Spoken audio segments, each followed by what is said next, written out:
Alright guys, welcome back, and in this video I want to start talking about designing the user interface. It's one of the more fun and also one of the more easier to understand topics, and actually what I decided to do is instead of working anymore with this, I actually want to start a brand new project.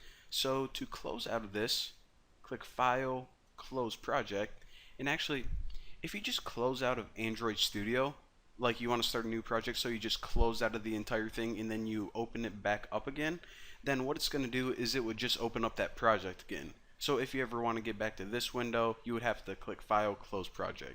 So if you're trying to do that and that's why, well, I just explained it for you. So from here, what I want to do is click Start a New Android Studio Project. And you can actually name this anything you want, since we're just going to be like, I don't know, not doing anything real important to it. I'm going to name mine Hand Blaster, because why not? And all of these should be good from last time. Click Next. This is still good. We're still making something for the phone. Now, instead of like last time where we chose blank activity, what this would do is it would make that one default blank screen. But I want to show you guys how to add activities manually. So instead of this, choose Add No Activity.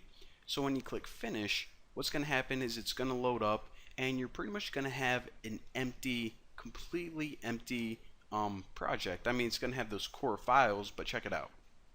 Alright, so when it's done setting up, this is what you get.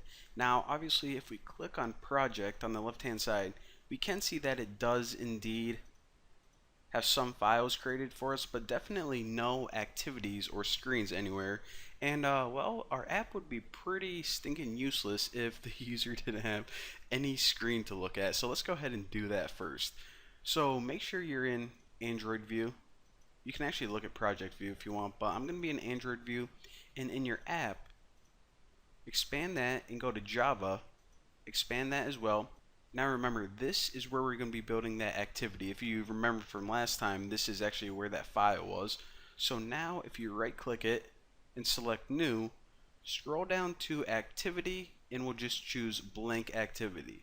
So again, once we're looking at this screen, what this is basically if we clicked Blank Activity whenever we're setting up our project, then this is where we would be. But that's how you do it manually.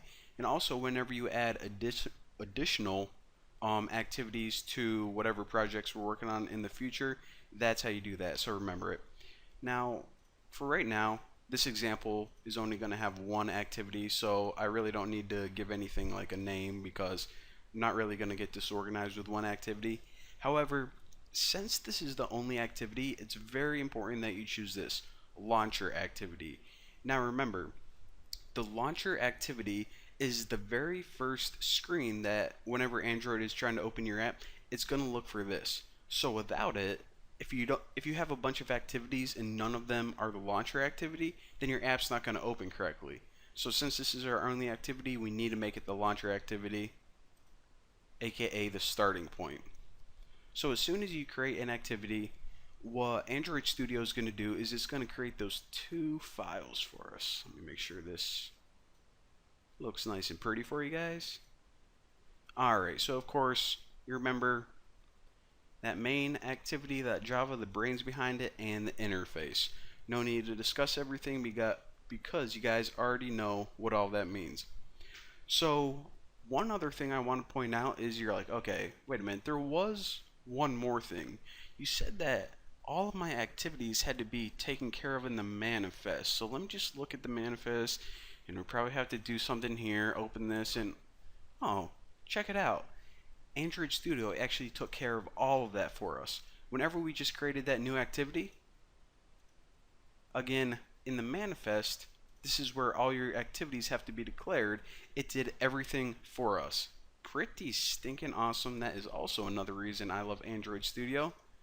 So just close out of that and we can continue with the good stuff. So over in activity underscore main.xml, the first thing I want to do is delete this little thing right here, this text view. So just go ahead, select it like before, and just delete it. Now, just for this example, this is just to demonstrate a few things. So I'll say that I'm building the very first page to the best social network ever, thenewboston.com. Not like I'm biased or anything. I mean, it's not even like it's my social network. But anyways, so what we need are a couple things. The first thing is this large text. Alright, so that's a little bit easier to read. I'm just gonna organize everything before I start customizing any of these widgets. So drag in large text, and we'll say that this says like sign in or login. So this will be the login screen. So under this, of course, we need two little input areas for the user to enter their login information, an email and a password. So first, let's get that email. Scroll down. It's actually under text fields. So click that if it's not expanded. In for email, just drag that over, and we can tell when it's aligned with the middle because of this little green line. So drop that right there. Alright, looks pretty good. Now under here, we'll have a password field. So drag that and drop it somewhere under there. Looks good. Now, of course, if I was actually designing this, then what I would do is I would have to make a little text area here that says email and password. But for right now, just demonstrating some stuff, this is, simple enough. Now, of course, after they're done typing in their information, they need some button to click on. So if we scroll way back up, isn't way back up, it's like 2 inches away. But we're gonna select this button and drag it right underneath here, and we'll actually align this in the dead center of your app by using those little alignment things. And alright, looking pretty good. So what I want to do now is I actually want to change the text on this right here and also on the button. So again, this is a login screen, so if I hop over, actually I'll change one this way. So select this large text view element. If we scroll down to a property called text, then what we can see is, okay, right now it's set to large text. That's the text that displays. What we actually want to do is click on this, and we'll change it to something like sign in and hit enter.